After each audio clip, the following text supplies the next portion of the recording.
aquí de la Prodecon. Estamos tratando de dar de alta una empresa, una persona moral, en la cual ya se suscribió el acta constitutiva.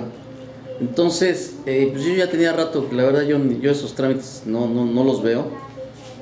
Primero porque hago muchas bilis cuando voy allá al SAT, que todos rechazan. Ya como por default ves la actitud de la gente, de que te quiere rechazar el trámite, y ya ves que, caray, dices, bueno. En fin, son lineamientos que ellos siguen. Después te dicen, para dar de alta el domicilio de una empresa, tienes que presentar cualquiera de estos documentos. Te dan un folletito, y en el cual te dicen dentro, fíjate, esta situación de dar de alta una empresa en una casa habitación, te están tratando de obligar a que tengas, así es, Danielita, tengas el contrato de arrendamiento firmado entre arrendador y arrendatario. Y segundo, no con eso nada más es con lo que ellos quedan satisfechos, te piden también la facturación, o sea que ya te esté haciendo una factura el arrendador por alguna renta del mes. Y pues yo le digo, oye, eso se me está volviendo un círculo vicioso, porque si yo todavía no tengo los datos de la empresa, de la persona moral que va a arrendar, pues no me pueden expedir ningún recibo, precisamente porque tú me estás deteniendo, eres el primer obstáculo a salvar para dar de alta a la empresa, para que todos piden datos fiscales. Así es. Entonces la solución que daban ellos es, no, pues es que, y ellos no nos dan el alta, exacto, ok. La solución para ellos es que les presentes el contrato de arrendamiento, que les presentes el recibo en donde ya estás pagando una renta, y lógicamente a la persona ya la están cautivando como contribuyente. Yo les comento, si es una persona joven, un joven que quiere hacer un negocio y el cual todavía no tiene dinero para pagar una renta y va a poner la oficina en la casa de su mamá, en la casa de sus papás, va a tomar una parte de esa casa para utilizarla como oficinas, y lógicamente no le va a cobrar renta. ¿Cómo pretendes tú que te dé yo una facturación para comprobarte esta situación, verdad? Y no aceptan nada. Yo dije, voy a hacer un contrato de arrendamiento a título gratuito, que claro que puede proceder, ¿por qué no? Si es tu mamá. Entonces, lo primero que le dije a esta muchacha, le digo, a ver, de acuerdo con el artículo 8 de la Constitución, el derecho de petición, me tienes que aceptar el trámite, y luego me escribes por qué me das un escrito, por qué no me lo estás aceptando. Posteriormente yo ya veré qué hago, meto un medio de defensa, un amparo, voy a ver qué es lo que procedería. Pero la verdad es que este tipo de actitudes por parte de la autoridad es que te hace perder un mes, 2 meses, 3 meses, y que no te dan oportunidad de nada. Si es casa propia, fíjate que tenemos el problema de la casa propia. A ver, el asunto es que lo está poniendo el hijo de familia, y la casa propia está a nombre de los padres. Entonces, no hay ningún recibo de luz a nombre de él, está a nombre de la mamá, que es la que regularmente hace los trámites.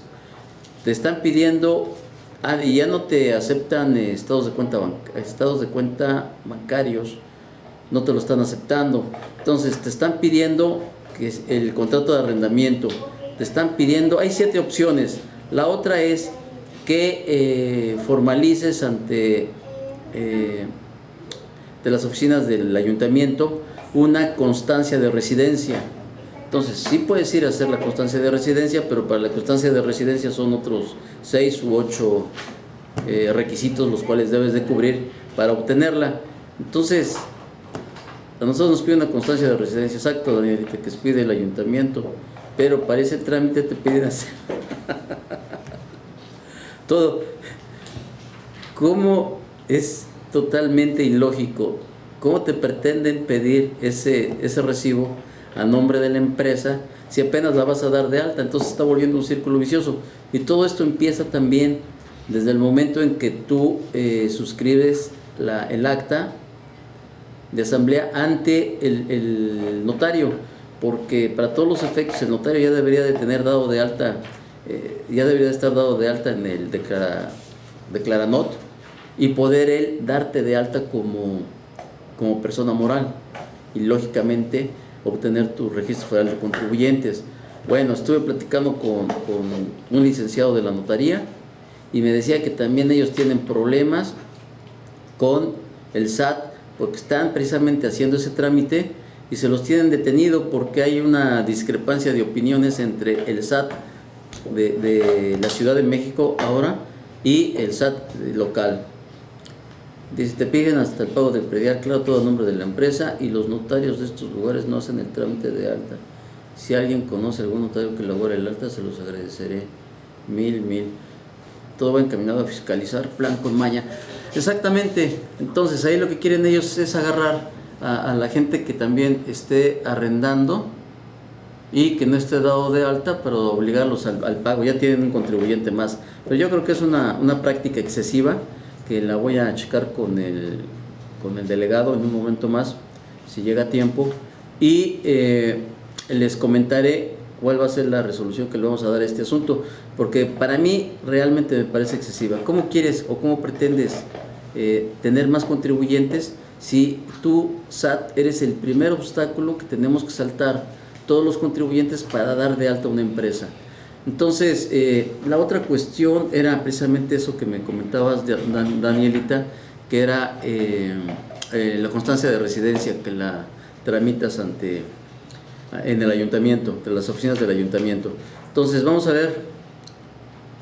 Sí, es demasiado, la verdad te da coraje, porque le dije a esta muchacha en la mañana, le digo, a ver, ¿en dónde está eso?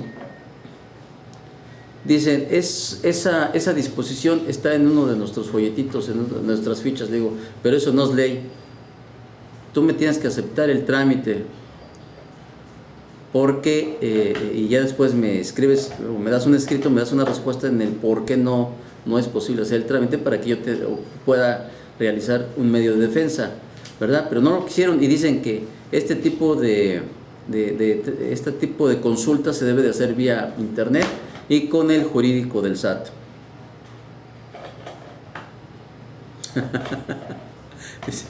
Te pones a hablarles en términos legales, fundado y motivado, y no saben, es como hablar con la pared. Sí. Sí, efectivamente. Así está el asunto.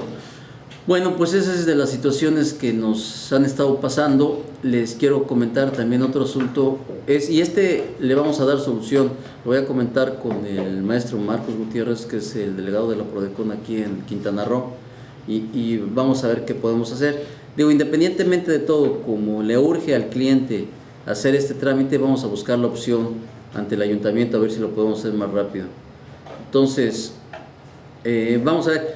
Mira, Manuel, la verdad es que luego los entiendes, dices, desgraciadamente a ellos les das instrucciones y ellos nada más tienen que seguirlas, o sea, no se pueden mover fuera del camino, ¿no? Estás como cuando oye, estás como cuando estás sembrando. ¿Qué le pones a los animales de siembra? Le pones dos objetos acá a los lados para que nada más vean para el frente y no ven para ningún lado más. Eso es desgraciadamente lo que hace la gente ahí. Pero bien, otro problema que tenemos por ahí, se los comento en la práctica. El problema es de la prescripción de los créditos, y esto se los quiero comentar. Así es, Pablo. Sí, se les comentó el artículo 8 y se lo pasan por el arco del triunfo. Dice que metas tu cuestionamiento vía el jurídico de la subadministración. Así es. Bueno, y ya con eso, ya teniendo la resolución, tú ya puedes imponer un medio de defensa. Ya te puedes ir al Tribunal Federal de Justicia Fiscal y Administrativa. Ok, bueno, vamos a cambiarle a este tema. Y estaba viendo que también la Prodecon ha abordado el tema respecto a la prescripción de los créditos. Tenemos un problema grave, fíjense, para que se pongan abusados. Cuando ustedes los contraten para hacer una liquidación de una empresa, tienen que revisar todo perfectamente bien, tienen que pedir los libros, tienen que pedir la contabilidad, tienen que pedir todas las actas que existan y tratar de encontrar alguna discrepancia entre lo que dice las actas, lo que trae inscrito el acta en cuanto a cuánto es el capital que está suscrito, los cambios de capitales que hubo y finalmente que la última acta que esté notarizada coincida con lo que tienes registrado en la contabilidad. ¿Ok? Dice, todo eso en lugar de facilitar la regulación, los contribuyentes se desaniman y mejor se quedan en la informalidad. Así es, Danielita, lo estábamos platicando la semana pasada y también les decía que para una de las próximas sesiones aquí con ustedes traeremos un médico psicólogo para que nos dé un tratamiento para ver cómo podemos aguantar más al saco. ¿Les parece bien? Voten, mándenos sus comentarios. ¿Ok?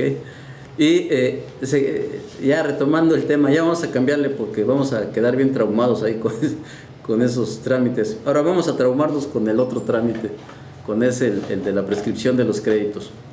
Entonces, cuando haces una liquidación tienes que estar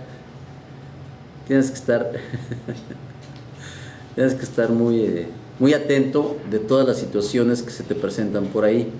Ok, les comento, hicimos una liquidación y sucede que cuando en inicio checamos el portal del SAT, nos dieron toda la firma electrónica, el SER, todos los archivos para poder accesar a la página de internet del SAT y verificar cómo estaba este contribuyente.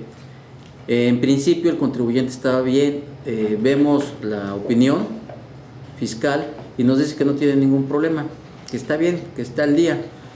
Se comienza a hacer el trámite de la prescripción, empezamos a meter las declaraciones ante el SAT, la declaración con la que hace la terminación del ejercicio regular de la empresa, y acuérdate que después de eso comienzas con la declaración de liquidación y lo que te lleve la declaración de liquidación.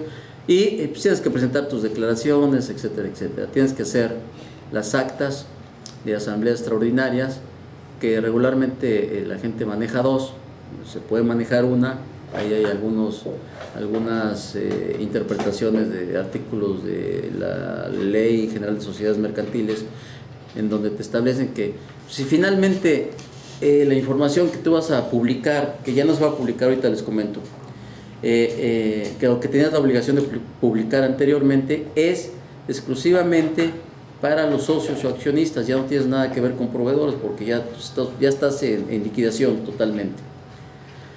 Y sucede, para no hacerles muy largo este tema, que finalmente de un momento a otro aparecen dentro del SAT créditos que debía un crédito, el SAT debía 2 créditos. Y fíjense también, digo, esto va a ser motivo de queja también ante la Prodecon, y lo vamos a poner de esa manera. Tú hablabas y les decías, por favor, quiero saber estos créditos que están aquí, de qué se tratan, porque no teníamos ningún antecedente. Entonces, antes de cerrar la empresa, antes de liquidarla, necesitamos saber de qué son los créditos para que quede completamente limpia. Entonces te decían el SAT, si quieres saber los créditos, dime cuándo los vas a pagar, te hacemos la hojita esa del pago, con la línea de captura, etcétera, etcétera, y ya lo liquidas. Oye, pues espérate SAT, eso es totalmente ilegal, es un crédito que desconocemos totalmente, porque yo me nombré como liquidador de esta empresa. Y la presión que tú estás haciendo para que yo pague algo que no conozco, pues está totalmente, pero fuera de lugar, es totalmente ilegal. ¿Cómo pretendes? Así como si estuviera jugando cartas, ¿no? Pago sin ver. Entonces, no nos querían dar la información, tuvimos que presentar una carta en donde estábamos argumentando que se hiciera la prescripción, que se llevara a cabo la prescripción. Alegamos con el SAT y decíamos, ¿por qué no llevas a cabo la prescripción? Es que la prescripción es a instancia de parte, no es por oficio, no es oficial, no es oficiosa. Digo, bueno, pues ok, está bien, ahí me la ganas. Presentamos la carta ante el SAT y le decimos que esos créditos los desconocemos y que adicionalmente ya pasaban del tiempo que establece el Código Fiscal para la prescripción de los 5 años y bueno, ahí le pusimos todos los aspectos habidos y por haber de la prescripción y se tardaron bastante tiempo en contestarlo, ya saben, sus clásicos 90 días que no son, que son hábiles. Entonces tardan toda una eternidad y después te dicen que no procede la prescripción porque existe un crédito por ahí pendiente de pago. Nos enseñan, y ya una vez que tú das el domicilio como liquidador, otra situación también importante que hizo la autoridad. Llega la gente del SAT, hay que mencionar el artículo 68 para que les revierta la carga de la prueba. Les decimos, bueno, yo no estaba en la oficina, y llegan los abogados, los notificadores del SAT y amedrentan a mi gente y le comentan, mañana vamos a venir con todo, vamos a embargar y vamos a llevarnos todo y bla bla bla. O sea, ya estaba tan espantada la gente que ya me estaban preguntando si iban a ir a trabajar o no iban a ir a trabajar, porque no iban a tener en qué apoyarse, ¿no? Nos iban a dejar sin escritorios y sin computadoras. Pero una mala pose por parte de las autoridades, y pues, digo, está bien que estos muchachos están jóvenes, pero también no pueden estar abusando de la aparente autoridad que tienen. Nada más recordemos que pueden hacer exclusivamente todo lo que esté en ley. Entonces al siguiente día, ya cuando los vimos, les dije, oye, pues es que no hay ninguna prueba, y les comento, de la misma manera en que ustedes le dijeron a mi gente el día de ayer que no era nada personal, que solo estaban haciendo su trabajo, de esa misma manera yo les digo que no es nada personal lo que les voy a decir en este momento. Si ustedes tocan cualquier artículo de mi oficina, porque ustedes podrán verificar la fecha en que me estoy dando de alta como liquidador, ningún artículo, ningún equipo de esta oficina corresponde a esa empresa. Si estoy dando mi domicilio, es como liquidador precisamente para llevar a cabo esta liquidación. Entonces, si ustedes, amparándose en una notificación aparentemente legal, extraen algún artículo de mi oficina, inmediatamente me voy y levanto un acta penal por robo, porque no procede. Entonces estos cuates nada más se pusieron medios pálidos, cambiaron de colores. No, contadores, que no es así. Le digo, no, es que ustedes dijeron ayer que venían a llevarse todo. Le digo, no pueden hacer eso, por favor. Entonces ya cambió muchísimo la actitud y ya le bajaron a sus pretensiones y ya se portaron bien como debería de ser. Entonces me dijeron, mira, es que aquí tenemos esto. Le digo, mira, para empezar, este aparente embargo que ustedes hicieron en determinada fecha hace como 8 años, no lo firma ninguna persona de la compañía, de la empresa. Supuestamente ustedes lo hicieron con nadie. Entonces, ¿cómo puedes argumentar que ese documento es legal? Y esto lo vamos a pelear, pero ya posteriormente, le digo, porque luego, fíjense, después de esa situación aparecieron dentro del portal, aparecieron los créditos. Después nos esperamos un tiempo en lo que iba avanzando la liquidación y vuelven a desaparecer los créditos del portal del SAT. Volvemos a obtener una opinión de cumplimiento fiscal y sale positiva. Obtuvimos dos opiniones. Entonces no puede estar jugando con la autoridad. O sea, la autoridad no puede estar jugando con nosotros de que pues la regué y no capturé bien el otro día, pero ahora sí capturé y siempre sí me debes, pero ayer ayer no me debías. Esto es el principio de seguridad jurídica. No te pueden estar manipulando para decirte un día que sí te debes y otro día que no debes. Entonces todo esto ya lo estamos metiendo como prueba. Ya estamos por ahí con un juicio en la prescripción ante el Tribunal Federal de Justicia Fiscal y Administrativa.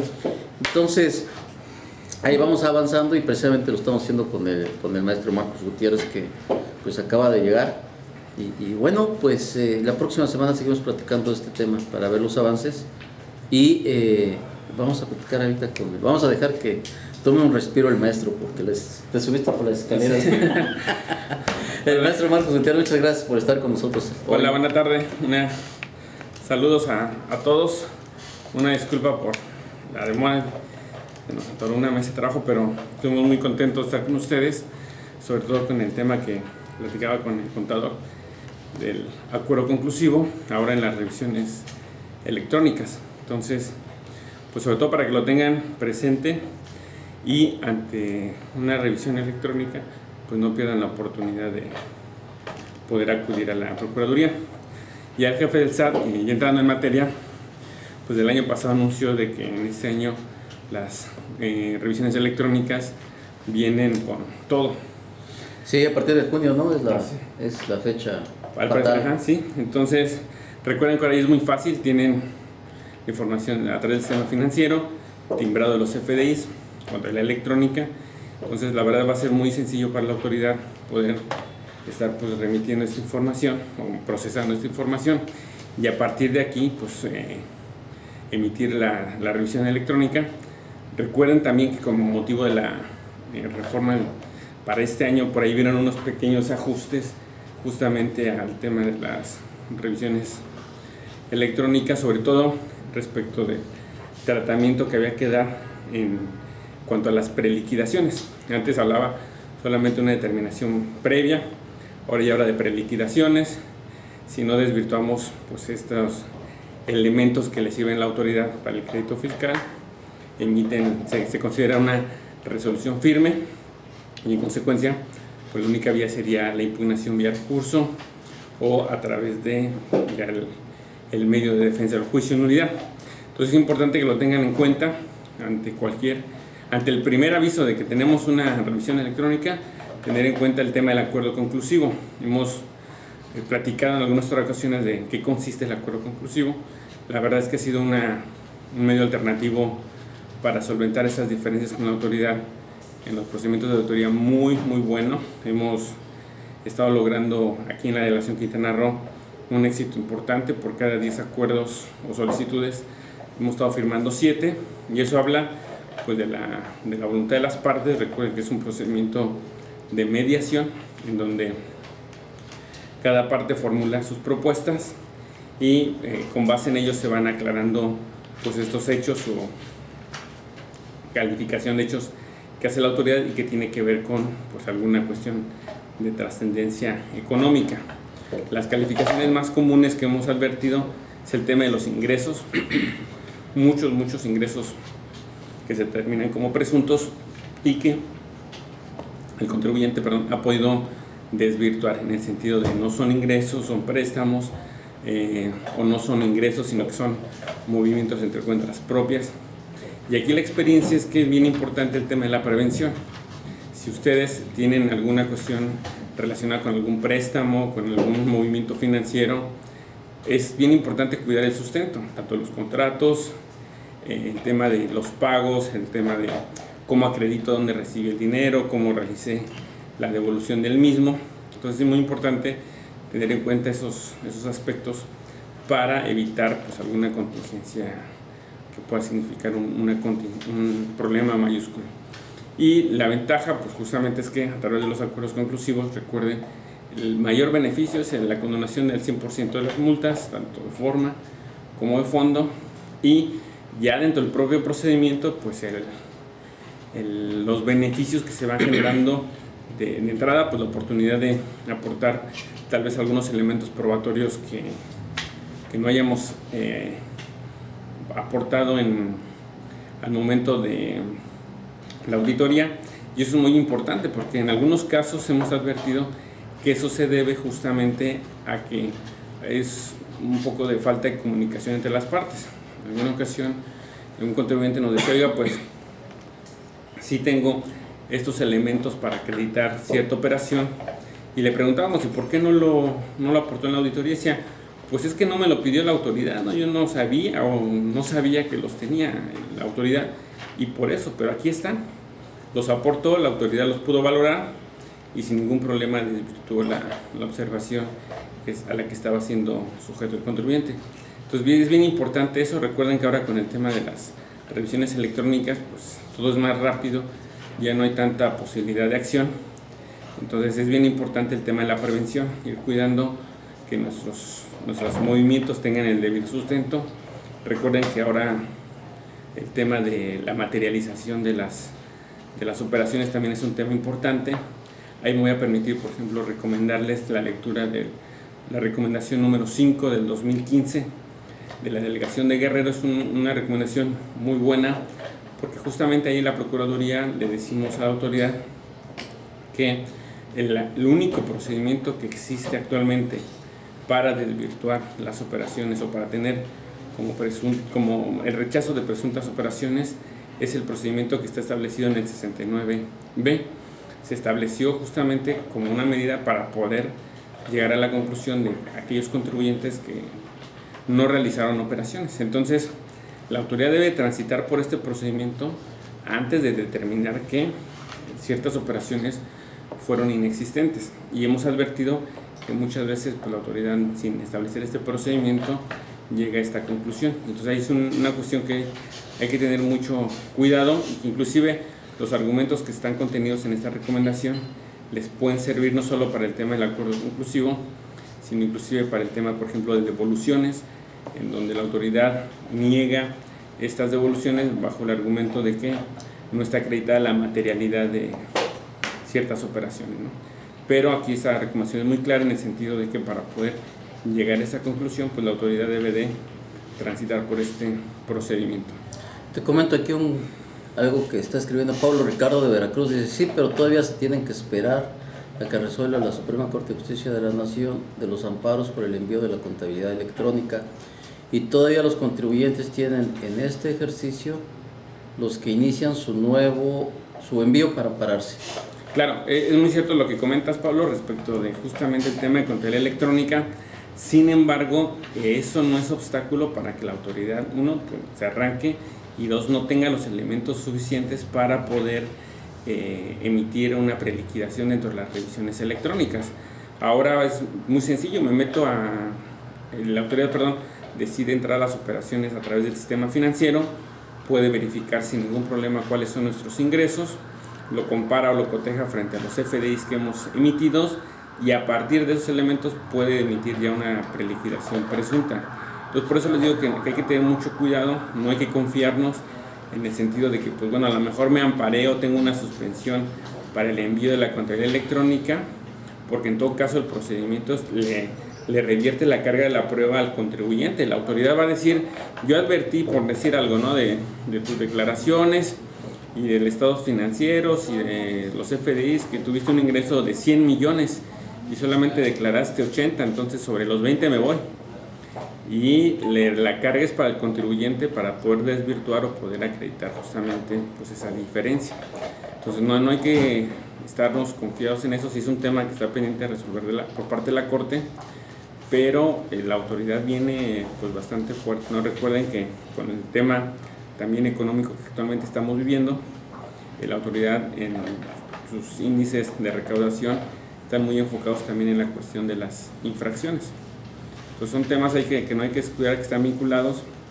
Y regresando un poco también a la cuestión del acuerdo conclusivo, también comentarles que un tema importante de esto es que se suspende el procedimiento de auditoría. Y eso es muy importante porque justamente el hecho de que se suspenda la auditoría con la interposición o la solicitud del acuerdo conclusivo, a mi contribuyente me permite pues justamente aportar elementos que a lo mejor no habían sido aportados a la autoridad en un ambiente de un poco más tranquilidad, sin tener la presión de que se van a vencer sus plazos. Le lleva a revisar con calma los elementos que son aportados, y a partir de ahí pues llegar a solventar o a sanear las diferencias que existen entre los contribuyentes. Hemos tenido casos, por ejemplo, de contribuyentes que les han iniciado facultades de comprobación, por ejemplo, solo en materia de retenciones. Y es otro tema importante. Recordemos que el acuerdo conclusivo es un medio para regularizar nuestra situación fiscal. Entonces, de repente, el contribuyente viene y dice, oye, tengo una orden de visita solo porque me van a revisar solamente el entero de las retenciones, reconozco que no las pagué, pero quiero regularizar mi situación fiscal. Y en ese caso, el contribuyente ha pagado sus retenciones y se ha llevado la condonación al 100% de las multas, que evidentemente no era un tema fácil. Y de esa manera se ha regularizado su situación fiscal. Entonces, ahora sí que ante cualquier facultad de comprobación, ya sea visita domiciliaria, gabinete o la revisión electrónica, creo que ese es un paso obligado, por decirlo de alguna forma, el transitar al procedimiento del acuerdo conclusivo. porque finalmente si no llego a concretar algo, pues tendrá abierta la puerta tanto el recurso como el juicio de nulidad sin ningún problema.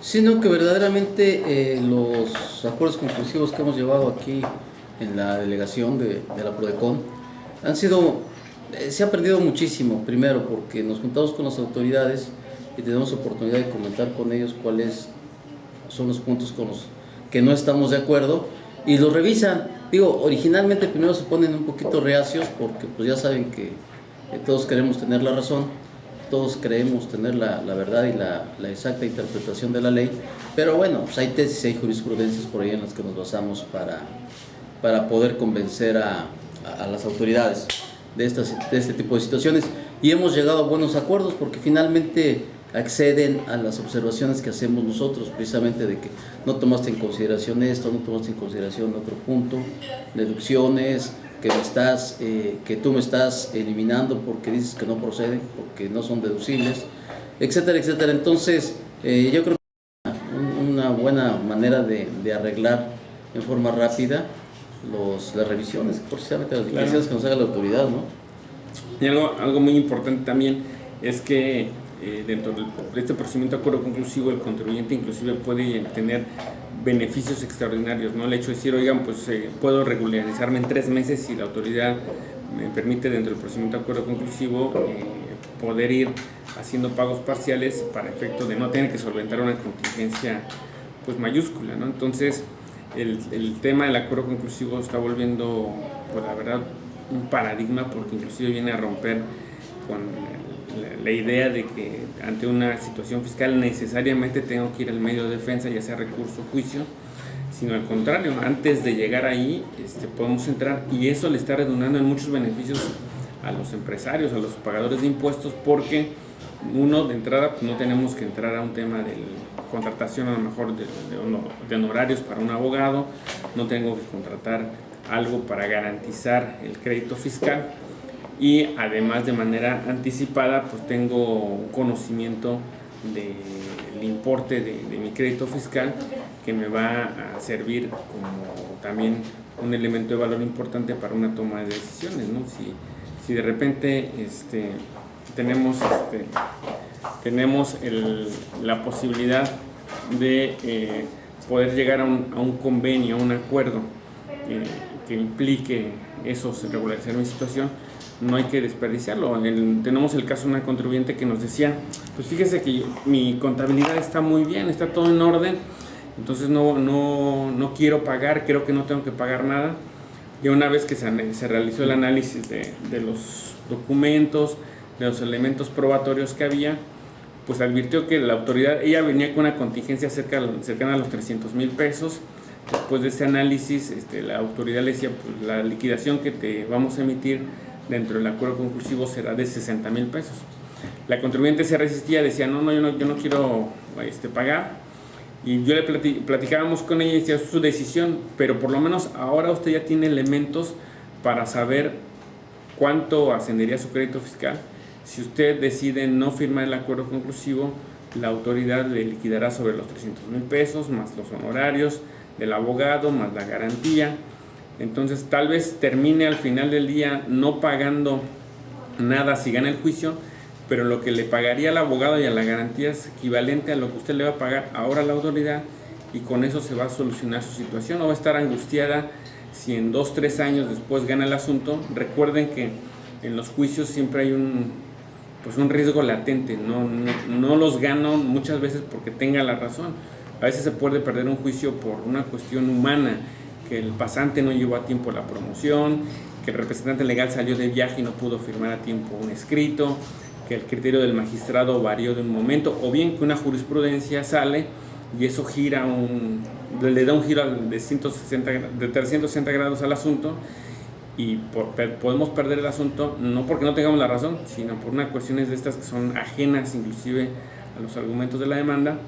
Entonces, bajo este parámetro, la contribuyente dijo, bueno, pues sí, de hacer una valoración, creo que me conviene más hacer el pago a la autoridad que pagarle al abogado. Y entonces cerró con eso la auditoría, se cerró con ello, su situación fiscal quedó regular en ese ejercicio y ya se ahorró todo por lo menos el tema de estar con las zozobras si ganaría o no el asunto, ¿no?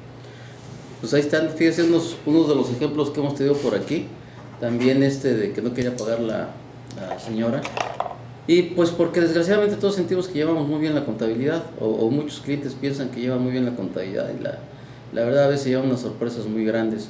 Por ahí tuvimos también otro asunto en donde nos estaban acumulando algunos ingresos que no sentíamos que procedían. Finalmente los aceptó el SAT.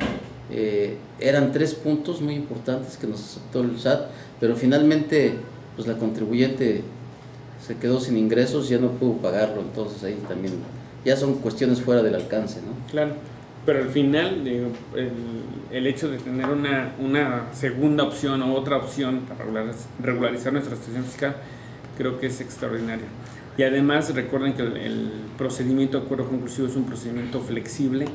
Esto quiere decir que no nos movemos por procedimientos o por plazos rigurosos, en el sentido de que si en 10 días, si en 5 días no cumples con el requerimiento, ya perdiste la oportunidad o te hacemos efectivos ciertos apercibimientos. No, se convierte en un procedimiento que está enfocado, está centrado en que las partes puedan solucionar su situación fiscal, y en donde lo trascendente es esta situación. No es trascendente el tema del procedimiento, de lo que brilla o lo que debe de destacarse es justamente esta posibilidad que los contribuyentes tienen ahora para poder regularizar su situación fiscal, ¿no? Y hay contribuyentes que con honestidad nos dicen: sí, no pagué, reconozco mis pecados, pero ya quiero ponerme al día y con eso quitarme este pendiente, ¿no? Y eso ha servido mucho en tema de una nueva alternativa para solucionar su situación fiscal los pagadores de impuestos. Y que lo que no hay que olvidar también, fíjense que es lo que nos pudimos percatar cuando nos acercamos con las autoridades para llegar a un acuerdo conclusivo, es de que pues, ellos van a costo-beneficio, lo sabemos todos, en el aspecto del SAT. Si ellos ven que se les va a complicar la situación para tener una recaudación, y recuerden, ellos tienen que cumplir con ciertas cuotas de recaudación de manera mensual, y van a ver un asunto que se les puede complicar en un juicio de nulidad, que por ahí vimos una ruta crítica que puede durar hasta 7 años y haces uso de todos los recursos, todo lo que se puede utilizar ahí. Entonces te va a salir costosísimo.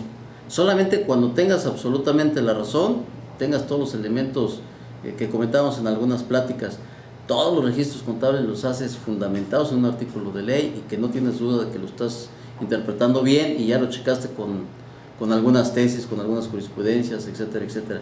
Entonces, eso es lo interesante.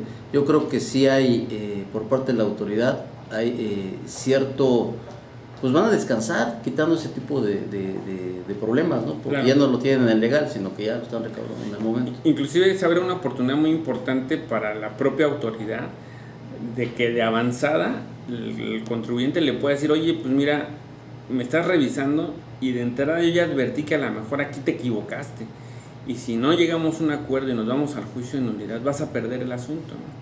Entonces, para que eso, y es un área también para la autoridad para revalorar y decir: bueno, pues en efecto, ¿no? A lo mejor no hicimos una revisión adecuada, violamos a lo mejor algún principio o le requerimos al contribuyente aspectos que no teníamos que requerirle, y si nos vamos a juicio podemos perder el asunto. Mejor, pues si nos podemos llegar aquí a un convenio o llegar al acuerdo de cuál es lo correcto, lo que debemos de pagar, pues ahí ambas partes salen ganando, ¿no? Es un procedimiento de ganar. Creo que el único error de entrar al acuerdo conclusivo sería justamente no acercarse y no solicitar la suscripción. Y además, con la certeza que les da la Procuraduría, pues justamente que como somos testigos de calidad, no vamos a permitir justamente pues que haya la suscripción respecto a algún acto pues indebido o ilegal o bajo la mesa, ¿no? Todo muy transparente, tanto para la autoridad como para el contribuyente, en el sentido de que realmente el contribuyente deba de pagar lo que tienen que pagar, con el beneficio, les decía, de la condonación del 100% de multas, que es pues extraordinario. En una ocasión un contribuyente le platicábamos esto y nos decía: pues suena interesante la condonación de multas, pero pues a mí no me convence. Cuando le llegó el informe y la autoridad le condonaba casi 1 millón de pesos solo de multas, evidentemente dijo: no, pues sí me interesa, porque al final del día es un dinero que si no había la condonación tendría que pagarlo, y me lo estoy ahorrando prácticamente, ¿no? Entonces sí es una buena oportunidad también para los contadores, para los asesores fiscales, justamente porque es el área en donde ustedes tienen para decir, no, yo llevo mi contabilidad de esta forma, mis registros de esta forma, llevamos pues a lo mejor nuestro andamiaje contable fiscal de esta manera y está bien sustentado. Y nos hemos encontrado que a partir de las mesas de trabajo que se abren entre las partes, estas pequeñas diferencias, inclusive de criterios en cuanto a cómo documento, cómo registro, se han podido solventar. En una ocasión, contribuyente, la autoridad reconoció, es que de la revisión que yo hago no advierto cosas, no entiendo cómo se hizo el registro. Y el contribuyente le dijo, no te preocupes, nosotros te explicamos, se realizó una mesa de trabajo, le explicaron a los auditores y a partir de ahí se arreglaron. La autoridad reconoció que el registro era tal vez un poco raro o novedoso, pero que sí tenía lo que tenía que tener y en consecuencia llegaron a la posibilidad de desvirtuar varios ingresos y que se reconocieran una cantidad importante de deducciones y con eso el contribuyente pues solventó su situación fiscal respecto a la auditoría que le estaban ejerciendo. Recuerden también que el acuerdo conclusivo también es procedente frente a los actos no solamente del SAT, sino también del IMSS o del Infonavit cuando nos practica justamente una visita domiciliaria con fundamento en el 42 del Código Fiscal. El único procedimiento que no cabe, que es muy recurrente por parte del IMSS, son aquellas revisiones que emite en términos del artículo 18 del Reglamento de Construcción, pero de ahí en fuera, ante cualquier acto de fiscalización, dígase SAT, también de los gobiernos de los estados por las facultades de coordinación, perdón, los convenios de coordinación, IMSS, Infonavit, tiene cabida el acuerdo conclusivo. Muy bien, pues fíjate que estaba comentando con los muchachos hace un rato dos temas también que son bien interesantes y que nos están causando muchos problemas a nosotros como contadores. Uno era la prescripción, que veo que ya la Procuraduría de la Defensa del Contribuyente ya se pronunció sobre el tema, y que es la prescripción, y el otro es la problemática grande que tenemos ahorita con querer dar de alta a una persona moral y la documentación que te piden del socio accionista. Están solicitando, a lo que van casi siempre es a pedirte el contrato de arrendamiento donde vas a tener la oficina, y te piden una factura de que ya estás pagando la renta. ¿Cómo es posible que si apenas vas a dar de alta la empresa ahí y no tienes el registro ya están pidiendo factura? Entonces yo creo que es un tema que no se han pronunciado. Claro. Sí, ahí en estos dos temas que refieres, sí, como bien decías, en materia de prescripción se hizo un análisis en el sentido de que la autoridad de oficio debe decretar justamente la prescripción. Ya no es hubo una reforma en donde justamente se acotó esta parte en el sentido de que la autoridad no tiene más de 10 años para cobrar, solamente puede hacerlo dentro de los 10 años y que además es una cuestión que pueden hacer de oficio. Entonces ya la Procuraduría le recomendó al SAT que establezca un procedimiento justamente para eso. Y bueno, está en nuestro análisis sistémico, está en el portal, como lo traes a colación, Gilberto. Y el otro tema, sí hemos tenido casos en donde a veces el contribuyente se ve sujeto a algunos requisitos que prácticamente se vuelven complicados de reunir. Y es aquí justamente donde los voy a invitar a que hagan uso de los servicios, sobre todo el procedimiento de quejas. Te platico el caso que tuvimos justamente en diciembre en nuestra guardia en vacaciones, en donde un contribuyente quería darse de alta y no lo dejaban por un tema similar. Se acercó con nosotros, acudimos a mesas de trabajo y a partir de ahí se logró que le pidieran un requisito más sencillo para efecto de que pudiese subir. Entonces sí es importante que nos hagan llegar estos casos aquí a la Procuraduría. ¿Por qué? Porque a partir de ahí es que conocemos y a partir de ahí podemos justamente también emitir esos estudios o estos análisis, inclusive que son sistémicos, pues en beneficio de los contribuyentes. Entonces, sí aquí en Quintana Roo ya tuvimos casos de esa naturaleza, los hemos atendido y la verdad es que han salido bastante bien. Pues ahí tienen esos dos temas más, estimados colegas. El maestro también nos ha hecho y nos ha reiterado la invitación a que si ustedes tienen alguna duda, independientemente del lugar donde se encuentren, los pueden apoyar por parte de la delegación. Sí, con mucho gusto. Recuerden que nuestra competencia es prorrogable y eso es extraordinario, porque si ustedes a lo mejor tienen un cliente que ustedes viven en Veracruz y su cliente es en el Estado de México y por cuestiones de facilidad les conviene más la delegación de Veracruz o del Estado de México, pueden acudir a cualquiera con mucho gusto. Recuerden que la Procuraduría también tenemos como encomienda el serles útiles, que podamos ayudarles, el romper el paradigma del servicio público en México. Entonces yo con mucho gusto todos sus correos los leo cuando tengo la oportunidad de vincularlos a lo mejor con algún homólogo o delegado de otras delegaciones. Con mucho gusto también los pongo en contacto directo para efecto de que les podamos apoyar y solucionar los conflictos que traigan de la manera más breve y sobre todo pensando en el contribuyente, ¿no? En el pagador de impuestos, que es el que al final del día pues lleva toda la carga y el tema de ya sea económico o inclusive pues emocional respecto de tener un problema con las autoridades fiscales. Sí, así es, efectivamente. Pues maestro, te agradezco mucho que nos hayas dado la oportunidad de estar el día de hoy en las instalaciones de la Prodecon, Delegación Quintana Roo, y pues los esperamos la próxima semana. Vamos a tratar de hacer las pláticas con la Prodecon cada mes, como las teníamos planteadas originalmente. A veces no hay tiempo, pero bueno, pues te agradecemos mucho. No, hombre, el agradecido soy yo y una disculpa nuevamente por la demora. Si me permite, solamente les proporciono mi correo electrónico por si alguien estuviese interesado en alguna consulta o cualquier comentario. Es marcos.gutierrez@prodecon.gov.mx. Se lo repito, marcos.gutierrez@prodecon.gov.mx, y con mucho gusto estamos para servirles. Pues bien, también les agradecemos, estimados colegas, los vemos la próxima semana y que pasen muy buena tarde. Hasta luego.